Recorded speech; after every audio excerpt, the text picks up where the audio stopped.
ఇంద్రలోక భవనాన్ని ఈడ్చుకొచ్చి గదిలో మార్చి మళ్ళీ కట్టారో ఏమో మాయజాలము తెలుసు మంత్రగారడి తెలుసు రెంటి కన్న ఇది ఇంకోటేమో నీలాకాశం నేలాకొస్తే ఇట్టాగే ఉంటాదో ఏమో ఈ సంతోషం దాచాలంటే హృదయాలు ఓ వంద కావాలేమో ఇంతందంగా ఉంటుందా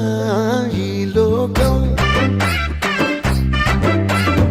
ఇన్నాళ్ళు ఈ మనసుకి తెలియాలేదే పాపం